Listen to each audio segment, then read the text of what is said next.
अस्सलाम वालेकुम। Faisalabad programme news night के साथ मैं हूं आपका मेज़बान मोहम्मद बिलाल डोगर। आज ड्राई पोर्ट फैसलाबाद पे हम पहुंचे हैं, जहां कंटेनर्स की भरमार आपको नज़र आ रही है। मेरे अकब में पाकिस्तान हुकूमत ने कस्टम्स के साथ मिलकर एक नया फेसलेस सिस्टम मुतारिफ़ करवाया है, जिसका मकसद ये है, जिसको मकसूद ये है ताकि गवर्नमेंट ऑफ पाकिस्तान का ये कहना है कि बहुत बड़ी तादाद में करप्शन हो रही थी, जिसको रोकथाम करने के लिए फेसलेस सिस्टम का मुतारिफ़ करवाया गया है। वज़ीर ख़जाना सेनेटर फैसलाबाद भी जब दौरे पे आए तो उनसे भी जब सवाल किया गया तो उन्होंने कहा जी हमारा एक बहुत कामयाब मंसूबा है, जब हम तरक्की की तरफ बढ़े हैं तो इसमें फेसलेस सिस्टम एक ऐसा सिस्टम है जो कि हमारी इस चीज़ का गमाज़ है, सबूत है कि पाकिस्तान तरक्की की तरफ बढ़ा है। और हम इस सिस्टम के तहत पाकिस्तान के अंदर कंटेनर्स के एक्सपोर्ट और इंपोर्ट के अंदर जो बहुत सारी रुकावटें थी उसे दूर कर दिया गया है। हम ड्राई पोर्ट पर पहुँचे हैं और आज हमारे प्रोग्राम का मकसद कस्टम एजेंट्स जो हैं, वैसे तो एजेंट का नाम जहाँ भी आता है बड़ा मायूब सा लगता है, लेकिन ये वो एजेंट है, इन्हें क्लियरिंग एजेंट कहते हैं, जो कि लीगली कोई भी अगर मैं एक्सपोर्ट या इंपोर्ट करता हूँ तो इनके थ्रू जो है अपनी लीगल जितने भी काम है वो करवाए जाते हैं। और ये कस्टम के ऊपर, कस्टम ऑफिस या ड्राई पोर्ट के ऊपर जो है वो आपको मिलते हैं। आज उन्होंने हमसे दरख्वास्त की कि फेसलेस सिस्टम पे कुछ हमारा मौक़िफ़ जानिए, कि हम इसके ऊपर अपना मौक़िफ़ देना चाहते हैं कि फेसलेस सिस्टम से बहुत बड़ी तादाद में कस्टम एजेंट्स का रोज़गार जो है वो हमेशा के लिए ख़त्म हो जाएगा। इस्माइल साहब और इनके दोस्त दीगर मौजूद हैं, इनसे आगाज़ कर देता हूँ। मियाँ उमैर साहब भी मौजूद हैं, मैं उनकी तरफ बाद में बढ़ूँगा, पहले इस्माइल साहब से आगाज़ करता हूँ। अस्सलाम वालेकुम। इस्माइल साहब बहुत शुक्रिया वक्त देने के लिए। फेसलेस सिस्टम पे वज़ीर ख़जाना फैसलाबाद आए, वो तो चैम्बर में इसे बड़ा अपनी कामयाबी करार दे रहे थे कि पाकिस्तान के मतलब हम इस्लाहात की तरफ बढ़ रहे हैं, तो उसमें पहली इस्लाहात जो है वो फेसलेस सिस्टम है। हम कामयाबी की तरफ जा रहे हैं, हम तरक्की की तरफ जा रहे हैं, हम करप्शन से पाक पाकिस्तान की तरफ जा रहे हैं। आप लोगों को इससे क्या इशू है कि जब वज़ीर ख़जाना कह रहे हैं हम तरक्की कर रहे हैं, आप लोग कह रहे हैं रोज़गार मर रहा है? ज़रा अब इब्तदाइया मैंने थोड़ा सख्त इसलिए किया ताकि लोगों को ये ना लगे ना मैं सारी आपकी साइड मारूँ जो गवर्नमेंट कर रहा हूँ, ताकि हक़ाइक़ अवाम के सामने आए। तो हकीकत क्या है, आप लोगों को क्या इशू है जो आप हाईलाइट करना चाह रहे हैं? बिस्मिल्लाह। सबसे पहले तो सिटी 41 का शुक्रिया, जो हमारे इस तरह की चीज़ें उजागर करते रहते हैं और इससे हुकाम बाला को भी और पब्लिक को भी अवेयरनेस देते रहते हैं। देखिए, फेसलेस सिस्टम जो है हमें उससे इस तरह से इशू नहीं है। पहले नंबर पे तो ये कि फेसलेस सिस्टम शुरू हुआ और FBR का रेवेन्यू फिर भी शॉर्ट है और बड़ी वो खबरें आ रही थी। दूसरा उसमें मैं बात करूँगा रियलिटी की। फेसलेस सिस्टम जो है वो है असेसमेंट और एग्जामिनेशन की, बिल्कुल सही है, लेकिन उसमें जाने के लिए 5-5 दिन जीडियाँ लाइन में लगी रहती हैं। ओके, देख रहे कितना बड़ा मतलब। पहले हम एंट्री फाइल करते थे, एग्जामिनेशन में जाते थे, एग्जामिनेशन करवाते थे, हमें फेसलेस पे कोई इतराज़ नहीं, मगर जो पीछे ब्लॉकिंग आ रही है 5-5 दिन जीडियाँ कंटेनर। ख़जाना साहब तो ये क्लेम करके गए, मैं इंटरव्यू कर रहा था, वो कह रहे जो काम 7 दिन में हो रहा था वो 24 घंटे में हो रहा है। हाँ जी, वो तो से सही कह रहे हैं कि एग्जामिनेशन के बाद जो काम 7 दिन में हो रहा था वो शॉर्ट ठीक हो गया। अच्छा, लेकिन उसमें भी फिर आगे मसाइल काफ़ी सारे आ रहे हैं। पहला मसला ये है कि एक कंटेनर जिस पे $120 पर डे डिटेंशन पड़ती है, जो $180 तक जाती है, अब वो 5 दिन इधर क्यू में लगा रहेगा, फिर असेसमेंट में चला जाएगा, फिर वो अगर फैसलाबाद आना है या लाहौर जाना उसके वो लदा, फिर वापस कराची हमने वो भेजना होता है कंटेनर, तो उसमें $120 पर डे पड़ने हैं। सिर्फ एक शोबा असेसमेंट और एग्जामिनेशन फेसलेस है, बाकी सारा तो वही है। बिल्कुल सही है, क्योंकि यहाँ जब वज़ीर ख़जाना को कुछ चीज़ें कुछ एक्सपोर्टर ने ये कही, मुझे याद पड़ता है उन्होंने कहा बिल्कुल आपका फेसलेस सिस्टम बड़ा कामयाब होगा, लेकिन इसमें बहुत सारी रुकावटें हैं, शायद जो आप बता रहे हैं यही वाली उन्होंने हाईलाइट की थी, तो जिस पर उन्होंने कहा जी अभी आगाज़ है, बहुत कुछ ठीक करेंगे, अभी आगे बढ़ेंगे हम। इसमें कोई शक नहीं कि आगाज़ है, प्रॉब्लम आएंगे, लेकिन अगर आगाज़ में ही थोड़ा सा सिस्टम को बेहतर, मसलन अभी एक हमसे वो तजावीज़ मांगी गई हैं जो कुछ तो नाफिज हो गई हैं, कुछ 1 जुलाई से होंगी, कि माल कंटेनर फैसलाबाद आएगा, यहाँ एग्जामिनेशन होगा, असेसमेंट के लिए कराची जाएगा, फेसलेस असेसमेंट पहले यहाँ आएगा फिर जाएगा। हाँ जी, फिर वो जीडी जो है वो कराची जाएगी, वहाँ से असेसमेंट होके आएगी, तो सारा कुछ कराची ही क्यों? Why not Lahore, why not Faisalabad, why not dry ports किस लिए बनाए हुए हैं? कितने? हाँ अच्छा, एक कंटेनर यहाँ सिर्फ एग्जामिनेशन होने के लिए आना, तो आएगा क्यों यहाँ पे? ड्राई पोर्ट बनाने का मकसद ही फौत हो गया। मकसद ये था कि हम इंपोर्टर्स एक्सपोर्टर्स को डोर स्टेप पे सहूलत दें। देखिए, मेरा ₹1 करोड़ का कंटेनर है, तो मेरी ख्वाहिश होगी मेरी आंखों के सामने। आपकी बात सही, मैं आज भी फेडमिक के अंदर जाके किसी एक्सपोर्टर को, किसी मैन्युफैक्चरर को बात करता हूँ, वो एक बात कहता है 1 विंडो दे दें। हर बंदा 1 विंडो मांग रहा है। यहाँ जहाँ आप फेसलेस कोई वन विंडो एक तरह की शो कर रहे हैं ना कि वो अपना मोबाइल लॉकर में रखा है, कंप्यूटर पे बैठा, उसने टक टक की है, उसे सिस्टम नज़र आया, उसने कहा ठीक है इसकी वो जो GD वैल्यू है वो मैच करती है, उसे क्लिक किया जी पास है, वगैरह वो कहते हैं ये पैसे लेते थे, पता चल जाता था कौन सा इंपोर्टर है कौन सा एजेंट है, तो ये आपस में मिल के काम कराते थे। जो बात है ना पैसे लेने वाली, उसमें भी बहुत सारी कबाहतें हैं। पैसे क्या सिर्फ एजेंट ही लेता था? नहीं, वो तो मान रहे हैं कि हमारे बंदे ले रहे थे। अच्छा, तो क्या अब पैसे नहीं चल रहे? ये भी एक सवाल है, इस पर भी तहकीक कीजिए। मगर मसला, मेरा सवाल ये है, आप बताइए बल्कि कैसे चल रहे हैं अब? वो चौधरी अमजद साहब हैं, लाहौर ड्राई पोर्ट के जो चेयरमैन हैं, उन्होंने एक पूरा वीडियो क्लिप है, मैं आपको भेज दूंगा, उसमें सारा उन्होंने राज खोला है, कैसे मुझे मैसेज आए और कैसे। आप लोग आप क्यों पर्दा ये फाश नहीं करना? नहीं, यहाँ अभी माल ही नहीं आ रहे, लिहाजा हमें वो फेस नहीं किया। मगर उन्होंने वादे बताया कि मुझे DC का मैसेज आया कि इसमें इतने पैसे लगेंगे। इवन वो बता रहे थे कि जो प्राइम मिनिस्टर ने बटन दबा के फेसलेस का आगाज़ किया, उसका भी 50,000 रुपया लिया गया। जिस GD को प्रेस करके आगाज़ किया गया, उसका भी 50,000 रुपया। यानी कि वो फेसलेस जो है वो नकाब पोश सिस्टम वहीं बेनकाब हो गया। यही हम कह रहे हैं, क्योंकि जिस तरह आगाज़ ही बिस्मिल्लाह मिठाई का 50,000 का डब्बा लग गया है, वो तो फिर देखने वाले कहते होंगे तो लंबी दौड़े हैं। हम भी पाकिस्तानी हैं, हमारा भी ये मुल्क है, हम भी चाहते हैं कि यहाँ सिस्टम हो, ग्रो करे, सारा कुछ है।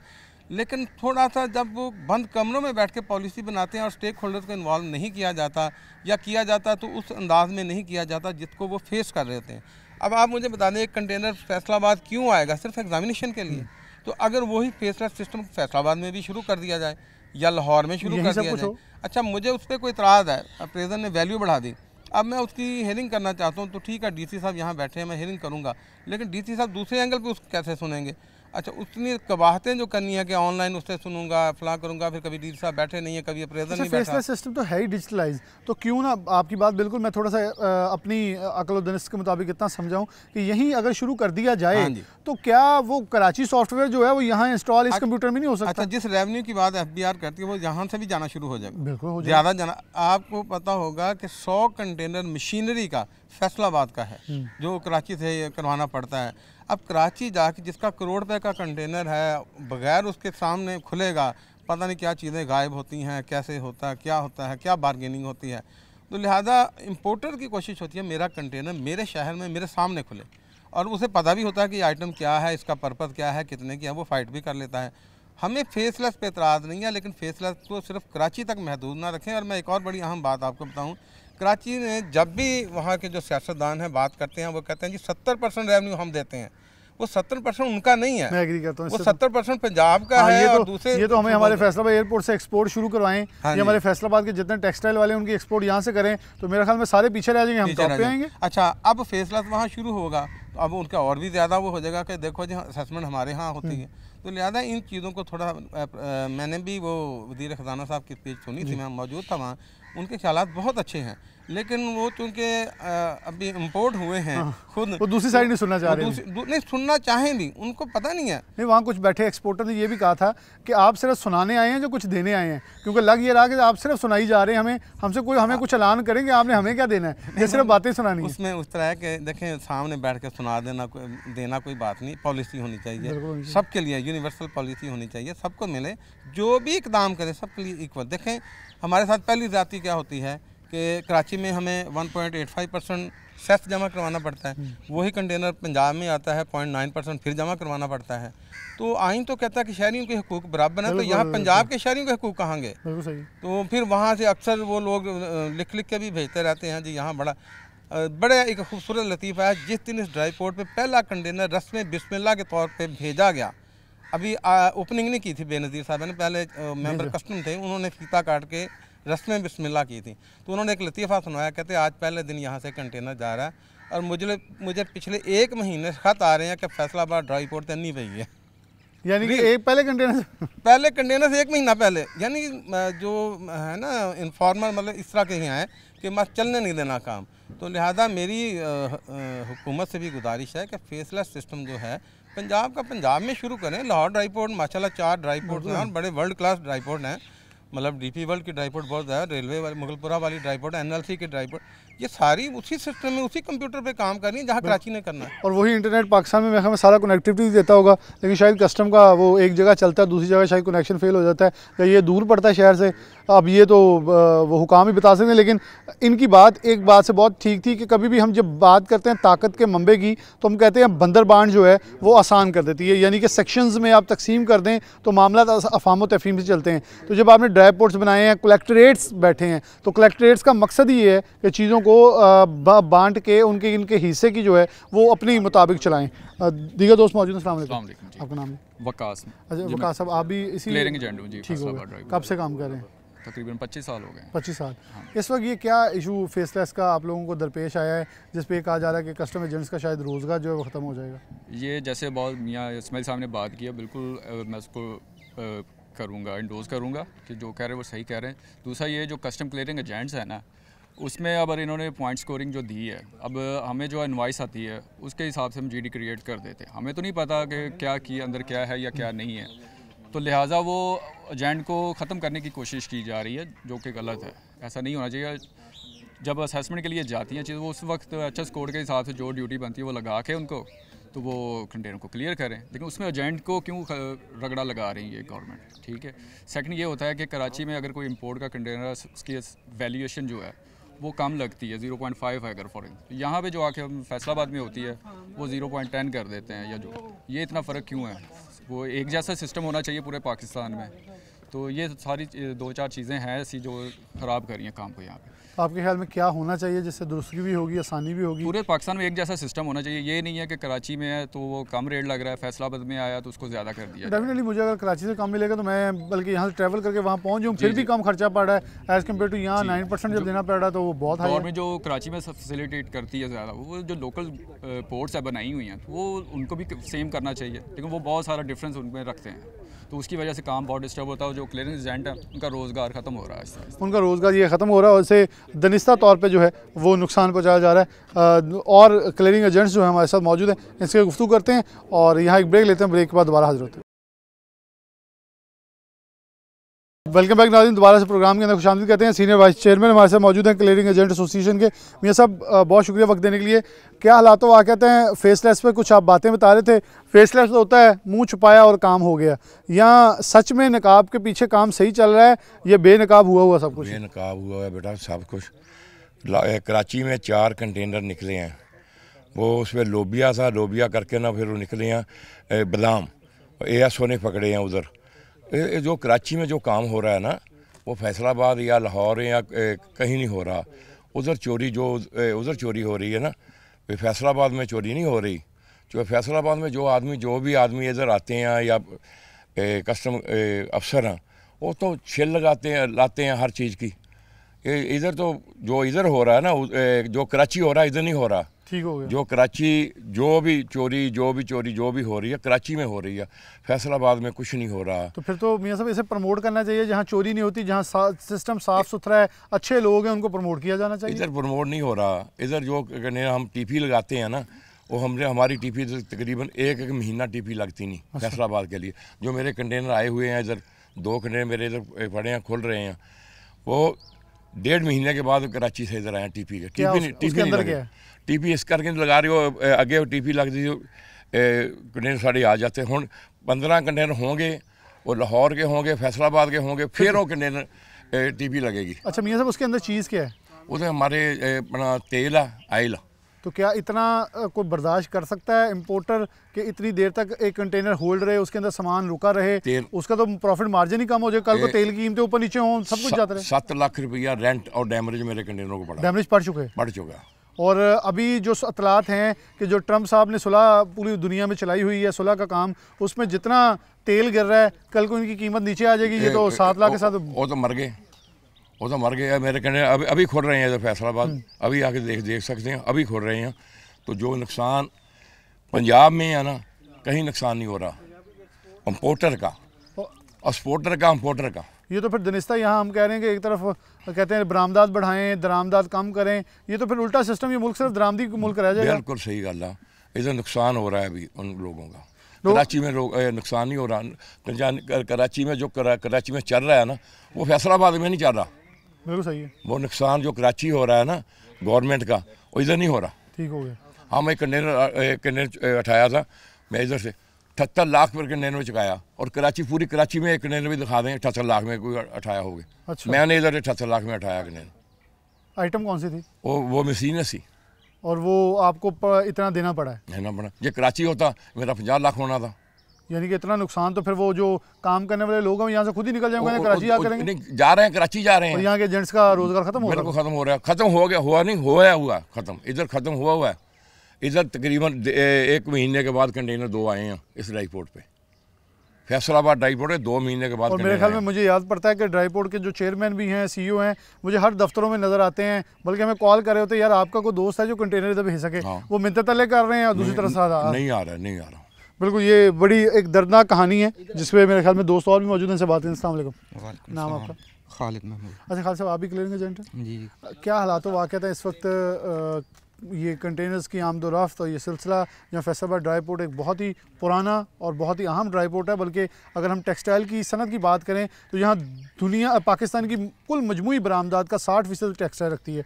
उसी 60% में 60% फैसलाबाद रखता है, और इससे जो हिस्सा दिया जा रहा है वो सिफर बराबर है। ऐसे ही है, पहले तो इम्पोर्ट भी बंद हो गई है, इधर एक्साइज ड्यूटी डबल लगती है, सिंध एक्साइज ड्यूटी लगती है, फिर इधर आके पंजाब एक्साइज ड्यूटी लगती है। अगर वो उसकी वजह से भी ये इम्पोर्ट बंद हो गई है, और दूसरा एक्सपोर्ट भी बंद है। इधर एक्सपोर्ट भी कोई नहीं हो रही। इधर ट्रस्ट ही अपना माल ले आए ना तो ड्राईपोर्ट चल जाए। 2002, 3, 4, 5, 6 में यहाँ 100 कंटेनर होता था एक्सपोर्ट का, अभी कोई भी नहीं। 5-6 आपको याद है? मुझे तो उन ट्रस्टी के वो नाम भी पता है जो चेयरमैन रहे हैं, जिनमें चनाब ग्रुप रहा है, जिनमें क्रिसन वाले इन्वॉल्व हैं, जिसमें इस वक्त मुजम्मल सुल्तान साहब इस वक्त चेयरमैन है। उनके बहुत सारे ग्रुप्स हैं जो उनके चैम्बर के वो साबिक सदर रहे हैं। एक बार भी किसी को कहें, लेकिन मसला ये लोगों का यकीन ही नहीं है, यकीन उठ चुका है। जिनका 200 कंटेनर मंथली सदाकत टेक्सटाइल है, क्रीसेंट है, वो एक कंटेनर डेली का दे दें, इंटरलूप है, डेली का एक कंटेनर दे दें तो ड्राईपोर्ट चल जाएगा। देते तो पता नहीं क्यों नहीं लेके नहीं आते। एजेंट का रोज़गार वैसे ख़त्म हो गया फैसलाबाद से। क्या आपको नहीं लग रहा कि इसके अंदर सबसे बड़ी वजह है कि बहुत सारे, जैसे मियाँ साहब भी पहले बता रहे थे, दीगर दोस्त बता रहे थे, कराची सस्ता ही बहुत पड़ जाता है, यहाँ इतने टैक्सेस हैं, वो कहते हैं मैं फिर वो सही है? ये एक्सपोर्ट में टैक्सेस का क्या मसला है? एक्सपोर्ट तो होनी है ना, कराची से भी होनी, इधर से हो जाए, एक्सपोर्ट हो जाए। फेसलेस से नुकसान क्या हो रहा है? फेसलेस अगर एक बंदा मिल ही नहीं सकता, मेरा कंटेनर आ गया है, एग्जामिनेशन में आ गया, कस्टम 5-6 दिन बाद एग्जामिनेशन होती है, तो उसमें अगर मिलेंगे नहीं तो वो एग्जामिनेशन जाके किसको कहेंगे करें। लेकिन वो कह रहे हैं जब मिलते हैं तो फिर काम दूसरा चल जाता है, करप्शन वाला। वो तो अब नहीं चल रहा। अभी भी चल रहा है? ज़ाहिर ही चल, इधर काम, आप लोग बेहतर जानते हैं, इधर काम ही नहीं है तो हम कैसे कह सकते हैं कि लेकिन काम होगा? लेकिन तो आपका रवाबित तो होते हैं ना हर जगह। नहीं, काम ही नहीं हमारा, इधर काम ख़त्म हो गया है, हमें क्या पता क्या हो रहा है। काम ख़त्म हो गया, और यही फेसलेस का नुकसान है जो कि इस वक्त बढ़ता हुआ नज़र आ रहा है। जहां एजेंट्स का बिल्कुल कला कमा हो चुका है, वहां गवर्नमेंट ये अभी तक दावे वादे करते नज़र आ रही है। जी, फेसलेस सिस्टम जो है बहुत ही रिमार्केबल है, डिफरेंट है और यूनिक है। अस्सलाम वालेकुम। वालेकुम अस्सलाम। मोहम्मद शहजाद। शहजाद साहब, कब से आप ये क्लियरिंग एजेंट का काम कर रहे हैं? 2004 से। 2004 से। अभी इन 21 सालों में क्या मुश्किलात आई कि एकदम आप लोगों को लगा कि रोज़गार भी ख़त्म हो रहा है और हर चीज़ मुश्किल में फंस चुकी है? और फैसलाबाद ड्राईपोर्ट पे देखें, यहाँ तो भरमार है, लेकिन क्या है, इतना पुराना माल है कि यहाँ ये हालात नज़र आ रहे हैं कि आगे यहाँ तो पिछला रोज़गार नहीं मुझे क्लियर होता नज़र आ रहा। मसाइल इस वक्त फैसला से आपको क्या दरपेश हैं? फेसलेस से मसाइल तो डे बाई डे जो सामने आ रहे हैं, उनमें सबसे पहले तो ये वैल्यूज़ के इश्यूज़ हैं। ये हमारे जो पॉलिसी मेकर्स हैं उनको कंसिडर करना चाहिए कि जो इंपोर्ट वैल्यू इम्प्लीमेंट्स करते हैं कस्टम स्टाफ, उन पे उनका कोई चेक होना चाहिए। सेकेंडली, इंटरनेशनल लेवल पे जो ट्रेडिंग होती है उसमें वैल्यूज़ को कंसिडर किया जाए, जिसकी वजह से हमारे जो इंपोर्टर्स हैं उनको इतनी मुश्किलात ना हो। फेसलेस का बेसिक कंसेप्ट क्या है कि इंटरेक्शन क्लियरिंग एजेंट का और कस्टम का डिक्रीज कम किया जाए। अब वो तो कोई ना कोई वे निकाल लेते हैं इंटरेक्शन करने के लिए। कौन सा? कोई बहुत सारे हैं। अब फ़ोन तो उनका बंद पड़ा है, सिस्टम पे बैठे उन्हें पता ही नहीं है किसका कंटेनर है, कौन क्लियर करवा रहा है, उन्हें ना एजेंट का नाम कुछ भी नज़र नहीं आ रहा। हम अगर देखें तो हम फैसलाबाद में जो हमारे इंपोर्टर्स हैं या लाहौर में, कराची में, हम पिछले 10-10, 20-20 साल से जो क्लियरिंग एजेंट किसी एक इंपोर्टर्स के असिस्ट कर रहा है, सर्विसेज दे रहा है, वो उन्हीं के साथ कर रहा है।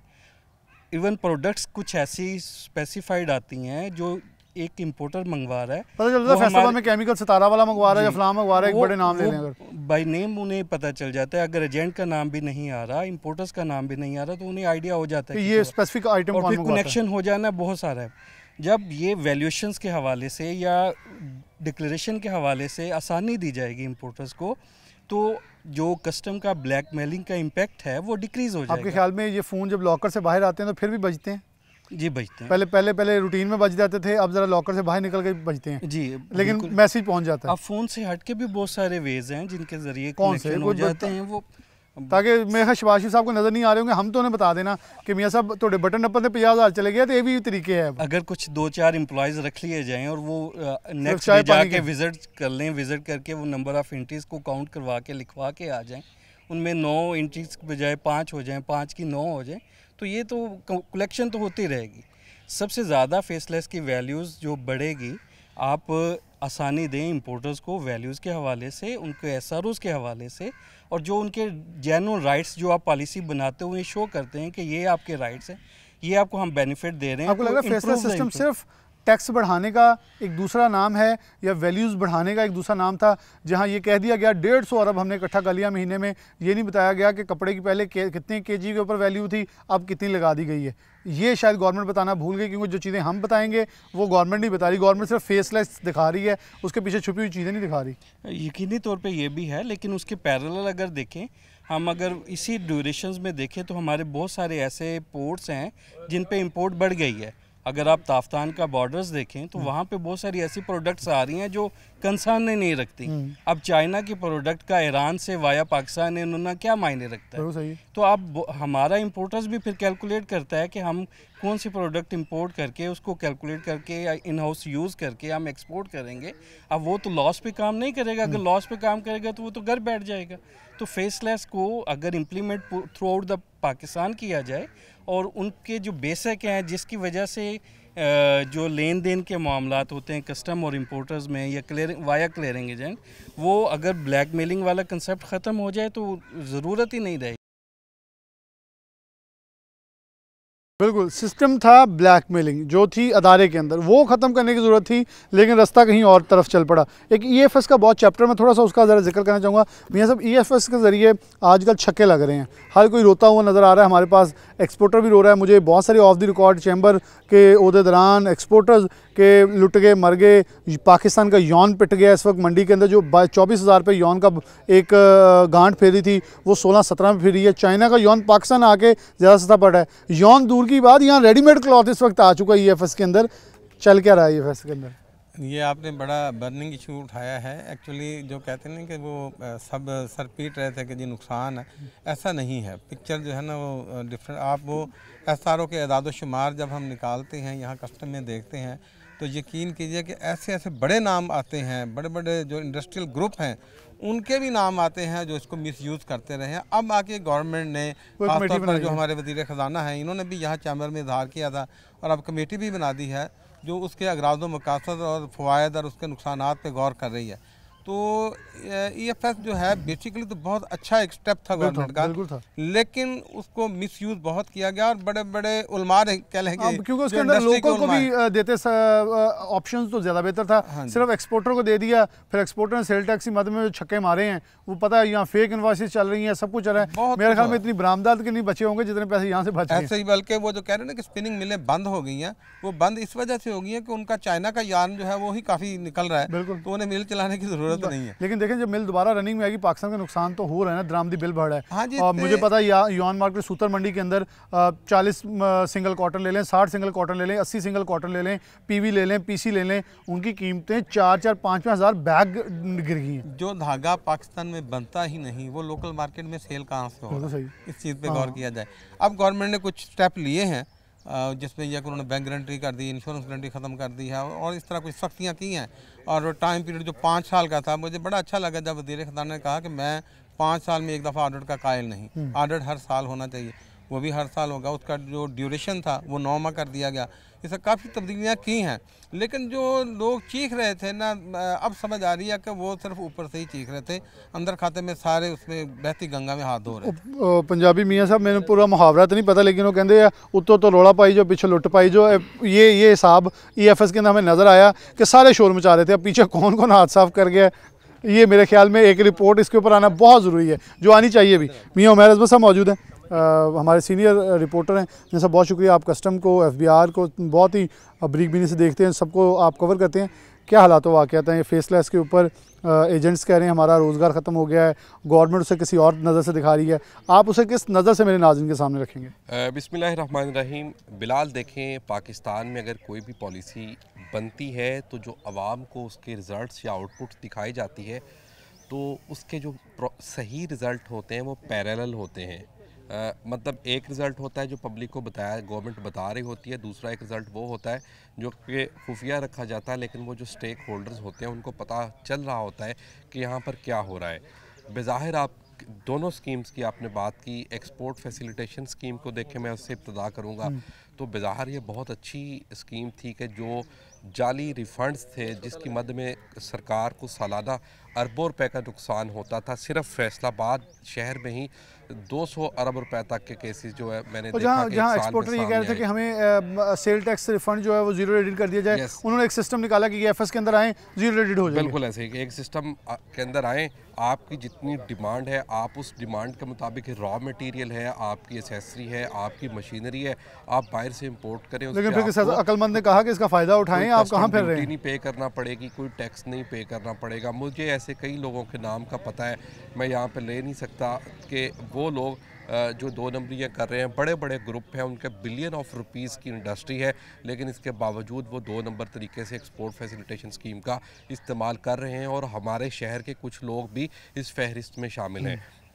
हो क्या रहा है, मिसाल के तौर पर एक फैक्ट्री, एक मैन्युफैक्चरर है, उसकी ज़रूरत है कि वो 10 करोड़ का सालाना रॉ मटेरियल इंपोर्ट करे और उसकी वो प्रोडक्ट्स बना के तो वो बाहर एक्सपोर्ट कर दे। लेकिन हो ये रहा है कि वो 20, 25, 30 करोड़, 50 करोड़ की इंपोर्ट कर रहा है रॉ मटेरियल की, उसको बजाय इसके कि वो वैल्यू एडिशन में इस्तेमाल करे, वो उसको रॉ मटेरियल जो है वो लोकल मार्केट में फ़रोख्त कर रहा है। उसको बेनिफिट क्या हो रहा है कि वो पहले तो कस्टम ड्यूटी जो कम अज़ कम टेक्सटाइल पे हम बात करें 40 to 60%, टोटल वैल्यू का 40 to 60% के राउंड में वो बनती है, उसके बाद आपका GST बनता है। ठीक है, ये सारी कुछ उसका बेनिफिट किसको हो रहा है? जब वो लोकल मार्केट में माल बेच रहा है उसका बेनिफिट उसको जा रहा है। जो उसने प्रॉफिट लेना है वो तो अलग है, जो टैक्सेस और ड्यूटी चोरी करके अपनी जेब में डाल लेनी है वो इसके अलावा सरकार को शो करवाया जा रहा है कि हम इसकी वैल्यू एडिशन कर रहे हैं, प्रोडक्ट्स बना के हम बिलियन ऑफ डॉलर्स की बाहर एक्सपोर्ट कर रहे हैं। एक पॉइंट। अच्छा, दूसरा उसके साथ क्या हो रहा है कि जब वो बगैर टैक्सेस और ड्यूटियों के माल मंगवा रहा है और उसके मुकाबले में एक कमर्शियल इंपोर्टर है वो तमाम टैक्सेस और ड्यूटियां पे कर रहा है, उसको माल महंगा पड़ रहा है। अच्छा, ये सस्ते दामों माल कुछ रुपए कम करके साथ आप पाकिस्तान में एंटरप्रेन्योरशिप का भी कला कमा कर रहे हैं, उसको कंडेम कर रहे हैं। बिल्कुल ऐसे ही है। अब उससे जो कमर्शियल इंपोर्टर है उसका बिजनेस बुरी तरह से डिस्टर्ब हो गया है क्योंकि मार्केट में रेट ऊपर ही नहीं जा रहे। आप देखें डॉलर की प्राइसेस बढ़ी हैं और हर चीज़ की कीमत बढ़ गई है, लेकिन आप टेक्सटाइल के रॉ मटेरियल को पिछले 2-3 साल में, स्पेशली जब से एक्सपोर्ट फैसिलिटेशन स्कीम आई है, इसको देखेंगे तो इसकी कीमत में इजाफा नहीं हुआ बल्कि उसमें कमी हुई है। एक एक चीज़ को कंपैरिजन कर लें तो उसकी कीमत में 10 से 20-25% तक उसमें कमी वाक़ हुई है। तो ये सारा कुछ हो रहा है एक्सपोर्ट फैसिलिटेशन स्कीम के ज़रिए। अब जाके हुकूमत को ये 2-3 साल बाद होश आ रहा है। कुछ केसेस पकड़े गए हैं कराची में और दीगर शहरों में भी, और एक एक केस में कई अरब रुपए का लॉस ऑफ रेवेन्यू निकला है। अब वहाँ से रिकवरी क्या होती है ये तो एक बहुत बड़ा सवालिया निशान है। आने वाले दिनों में इस पर कुछ कहा जा सका है, लेकिन अभी भी इंडस्ट्री के बहुत सारे लोग ऐसे हैं जो यही कुछ करें। और बल्कि मैं ये भी बता रहा हूँ कि फैसलाबाद में भी एक केस माजी के अंदर ऐसा ही आया था, जो पेशावर की एक कंपनी थी, उसने ऐसे क्लियरेंस करवाई मोर देन 100 कंटेनर से, जहाँ से क्लियर हुए, बाद में वो सामान मिला ही नहीं कि वहाँ कहाँ पे गया। और जब उसकी फैक्ट्री की फिज़िकल वेरिफिकेशन करने की कोशिश की गई तो वो KPK में वो फैक्ट्री मिल ही नहीं सकी थी।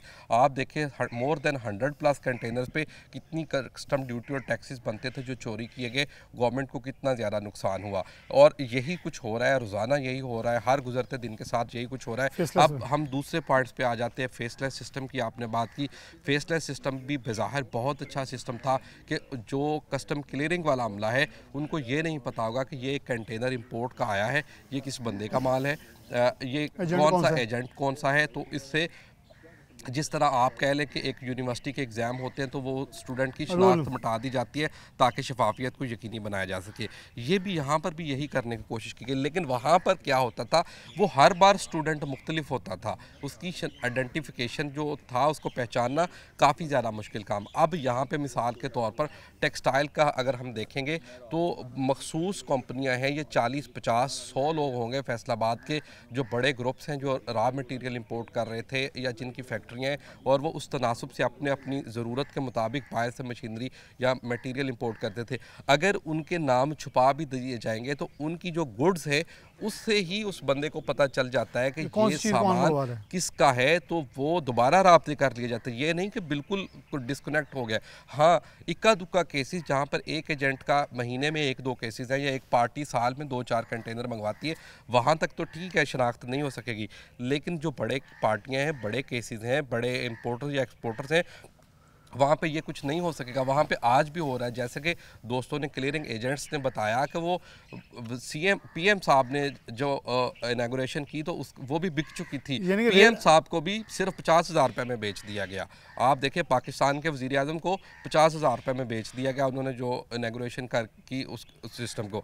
तो ये देखें, इसको मज़ीद बेहतर करने की ज़रूरत है। दूसरी एक चीज़ ये है कि हुकूमत की जानिब से बिला जवाज़ रेट्स जो है वो इंक्रीज़ कर दिए जाते हैं। आप पिछले 2 साल के अंदर देखें, जो चीज़ों की वैल्यू है, जो एक्चुअल वैल्यू जहाँ से वो चीज़ ख़रीदी जा रही है, हमारा ज़्यादा रॉ मटेरियल चाइना से आ रहा है, ठीक है। वहाँ पर आप देखेंगे तो एक बटन है या एक ज़िप है या कोई भी चीज़ है, उसकी अगर प्राइस देखेंगे, एक्चुअल प्राइस वहाँ से ये कम कीमत में ख़रीदा गया होगा, लेकिन जो कस्टम हुकाम की वैल्यू है वो उससे ज़्यादा होगी।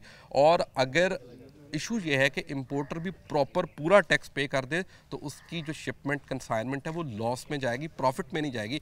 तो गवर्नमेंट को भी चाहिए इस तरह की पॉलिसीज बनाए। मिसाल के तौर पर गारमेंट्स, मैंने ये शर्ट पहनी है, आपने पहनी है, अच्छा, गारमेंट्स पे 1600 रुपये पर केजी जस्ट ड्यूटी है, टैक्स इसके अलावा है, सेल्स टैक्स इसके अलावा है। तो आप देखें, जिस पे 1 किलो पे अभी उसने जो परचेज़ की वो इसके अलावा ड्यूटी इम्पोर्टेड पे 1600 है, 18% GST ऐड कर लें, दीगर अखराजात ऐड कर लें, तो कहाँ पर जाती है? तो गवर्नमेंट को भी इस पे देखने की ज़रूरत है कि आखिर चोरी क्यों हो रही है, उसका सद्देबाब करने की ज़रूरत है। यहाँ वक्त मेरे पास कम हो रहा है, एक ब्रेक लेते हैं, दोबारा हाजिर होते हैं।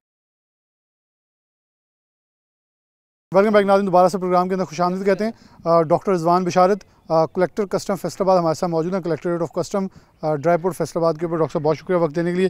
डॉक्टर साहब, कुछ मसाइल हमारे जो कस्टम एजेंट्स हैं बता रहे थे कि फेसलेस सिस्टम आपके मुताबिक इस वक्त क्या है, क्योंकि वज़ीर ख़ज़ाना फैसलाबाद चैम्बर आए, मैं मौजूद था, कुछ क्वेश्चन आंसर भी उनसे हुए, इंटरव्यू भी हुआ, चीज़ें वो कह रहे हैं कि बहुत शफाफियत के इसके साथ चल रही हैं, लेकिन कुछ एक्सपोर्टर ने वहाँ भी पॉइंट आउट किया कि इसके कुछ पॉइंट्स ऐसे हैं जो कि नेगेटिव पॉइंट्स की तरफ बढ़े हैं, अभी भी चीज़ें जो हैं वो ब्लैकमेलिंग की तरफ चल रही हैं।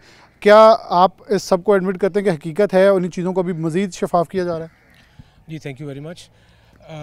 एक तो ये जी कि जो फेसलेस सिस्टम इंट्रोड्यूस हुआ है, कराची में रोल आउट हुआ है, इसमें जो हमारा इनिशियल एक्सपीरियंस आ रहा है वो बहुत पॉजिटिव है। और जो आपने नेगेटिविटी का बात की है वो मेरे ख्याल में बिल्कुल बेसलेस है, क्योंकि इससे चीज़ों को स्ट्रीमलाइन होने में मदद मिली है और जो इंटरेक्शन, नेगेटिव एलिमेंट्स का इंटरेक्शन था वो कम हुआ है। तो ओवरऑल तो इसका इम्पैक्ट हमें बहुत पॉजिटिव नज़र आ रहा है। तो मेरा ख्याल है कि अब ये जैसे across the country roll out होगा तो आई एम श्योर इसका ज़्यादा पॉजिटिव इम्पैक्ट हमें मिलेगा। अच्छा, क्या कलेक्ट्रेट है क्योंकि मौजूद है यहाँ, इसे फैसलाबाद के अंदर भी एज सच इम्प्लीमेंट नहीं होना चाहिए कि यहाँ के कंटेनर्स जो हैं उन्हें कराची जाके अपनी करवाना पड़ी है मुख्तलिफ चीज़ें, तो यहाँ फेसलेस सिस्टम के वैसे मुतारिफ और वैसी चीज़ें इम्प्लीमेंट हों कि यहाँ से आप लोग बैठ के एक जिसका कंटेनर हो यहीं क्लियर हो, ताकि उसे एक जो कबाहत है कराची वाली वो अंदर से निकल सके? एक्चुअली जी, जो कराची का और यहाँ का फ़िज़िकल मसला है उसका फेसलेस से कोई ताल्लुक़ नहीं है। ठीक हो गया। तो अगर कोई कंटेनर फ़िज़िकली यहाँ पे आया हुआ है और उसकी असेसमेंट फेसलेस होने की वजह से सिस्टम में कोई बंदा कराची में कर रहा है या पेशावर में कर रहा है या लाहौर में कर रहा है तो उससे कोई फ़र्क नहीं पड़ता। उस ऑफ़िसर ने, असेसिंग ऑफ़िसर ने अपनी असेसमेंट देनी है। इस बात का कोई ताल्लुक ही नहीं है कि वो फ़िज़िकली यहाँ मौजूद हो, क्योंकि जो एग्ज़ामिनेशन पे जो कंटेनर की एग्ज़ामिनेशन रिपोर्ट फ़ीड हो चुकी है सिस्टम में, उसकी बेसिस पे उसने अपनी असेसमेंट देनी है और वो असेसमेंट भी एविडेंशियल डाटा की बेसिस पे होगी और वैल्यूएशन रूलिंग की बेसिस पे होगी। तो इट डज़ नॉट मैटर कि वो जो असेसिंग ऑफ़िसर है वो उसकी लोकेशन किधर है, वो कराची में है, वो पेशावर में है, वो लाहौर में है, तो इससे कोई फ़र्क नहीं पड़ता। बल्कि अगर उसको एक अच्छी डिटेल्ड एग्जामिनेशन रिपोर्ट मिल जाती है तो ये चीज़ें एक्सपेडाइट होती हैं बजाय स्लो होने के। थोड़ा सा हम EFS की तरफ बढ़ें, क्योंकि फैसलाबाद एक बहुत मैसिव सिटी है और बरामदात में इसका 18-19 अरब डॉलर का एक हिस्सा है उस पूरे सिस्टम के अंदर। उसमें 60% ये अपने अंदर समाये हुए है। टेक्सटाइल की बहुत सारी चीज़ें यहाँ के, और ख़ाम माल सबसे बढ़ के कपास की कम पैदावार है को कम बेश 28 लाख बेल्स की, तो उसकी ज़रूरत पूरी करने के लिए इस वक्त यॉन दरामद हो रहा है। उसके अंदर बहुत सारी चीज़ें ऐसी हैं, बेसिकली एक्सपोर्टर को गवर्नमेंट ने जो सेल टैक्स ये कह रहे थे ज़ीरो रेटेड कर दें, उसमें फैसिलिटेट करने के लिए EFS लॉन्च किया और ज़्यादा इंकरेज किया कि जो EFS में रजिस्टर्ड होगा उसमें सेल टैक्स जो है इंपोर्ट पे वो नहीं लगेगा अगर वो वैल्यू एडिशन कर रहा है, उसकी एक्सपोर्ट कर रहा है। लेकिन इस वक्त बहुत सारा मिस यूज़ हो रहा है, जहाँ स्पिनिंग इंडस्ट्री अपने तहफ़्फ़ुज़ात का इज़हार कर रही है, जब बहुत सारी चीज़ें बताई जा रही हैं। आप इसको कैसे देख रहे हैं? ऐसे कुछ केसेस इनके ऊपर वर्क हो रहा है कि फैसलाबाद में अगर कोई ग्रुप इसका मिस यूज़ कर रहा है तो उसे काउंटर किया जाए, उसे कटहरे में लाया जाए? जी, ये बात ठीक है। हमारे एक्सपीरियंस में ये बात रिसेंटली आई है कि कुछ एलिमेंट्स, नेगेटिव एलिमेंट्स इस फैसिलिटी को, जो एक बहुत एक्सपोर्ट प्रमोशन की फैसिलिटी है, इसको मिसयूज़ कर रहे हैं। उस के नतीजे में हमने जो कुछ एक्शंस लिए हैं, जिसमें हम बहुत से EFS यूज़र्स की रिकन्सिलिएशंस ज़्यादा एलाबरेट तरीके से कर रहे हैं और EFS फैसिलिटी देते हुए भी अब हम बहुत सी मुख्तलिफ चेंजेस जो अभी प्रपोज़ हो रही हैं उनको हम देख रहे हैं। तो येस, यू आर राइट, इसमें काफ़ी मिसयूज़ हुआ है, लेकिन we are cognizant of this fact और हम अब उसी तरीके से अपने जो इम्प्लीमेंटेशन है इसकी उन्हीं लाइंस पे कर रहे हैं। क्योंकि इसकी इम्पैक्ट मुझे इसलिए पता है कि मैं यॉन मार्केट में जब भी जाऊँ तो मैं रेड लेने की एक आदत है, लेकिन गुज़िश्ता 2-3 माह से जब EFS का बहुत ज़ोर पड़ा है तो 24 लाख का पाकिस्तान का यॉन का बैग था जो 16-17 पे आ पहुँचा है। 5-6 हज़ार बैग के अंदर से यॉन की प्राइस निकल गई है। किसी भी एजेंट से वहाँ यॉन मार्केट के मेंबर से पूछते हैं, उसका एक ही कहना है, जी वो EFS के ज़रिए आ रही है। अब मेरे ख्याल दुकानदार क्या, वहाँ फड़ियों को पता चल गया EFS क्या है, उसका नुकसान हो रहा है।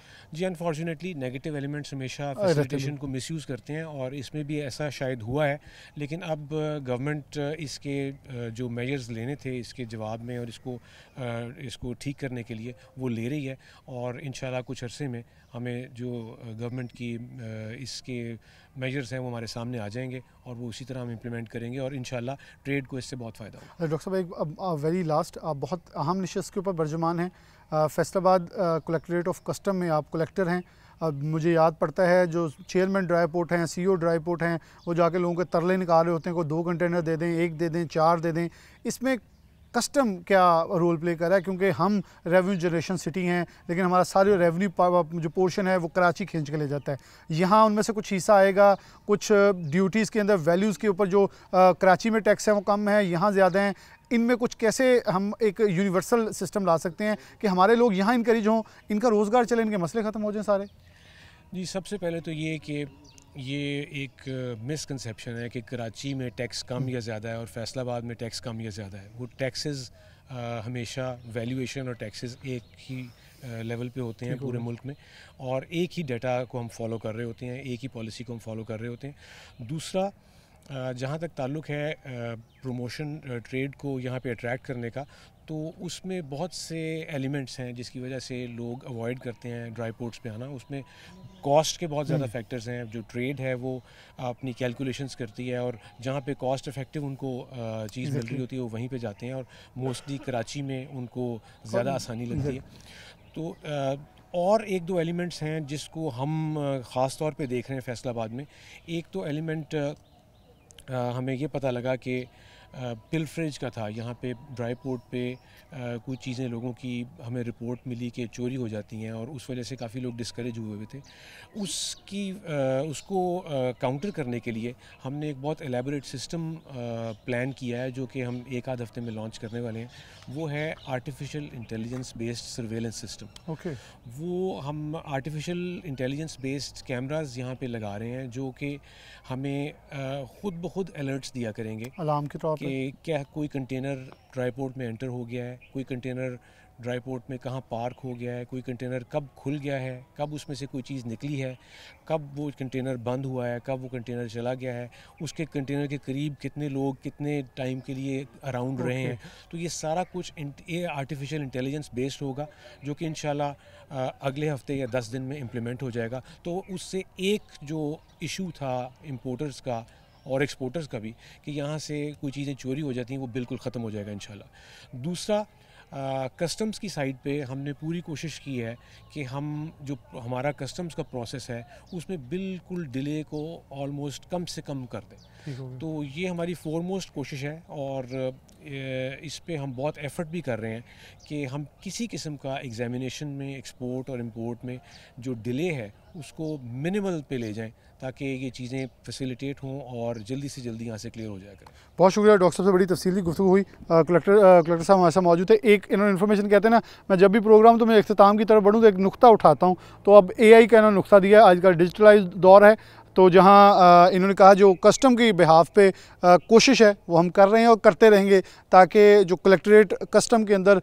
ये क्लियरिंग एजेंट्स हैं इनका रिस्क जो है वो मुतासिर ना हो, बल्कि ज़्यादा से ज़्यादा स्पीडी एग्जामिनेशन की तरफ बढ़ें और साथ AI सिस्टम जो लेके आ रहे हैं ताकि सर्विलेंस के तौर पे यहाँ अगर किसी के भी सामान की चोरी या उसके कोई तब्दीली या उसके अंदर किसी भी चीज़ की कोई उन्हें मसाइल दरपेश आते हैं तो उनको वहाँ एलिमिनेट किया जा सके। इसी के साथ प्रोग्राम न्यूज़ नेट से इजाज़त दीजिए। अल्लाह हाफ़िज़।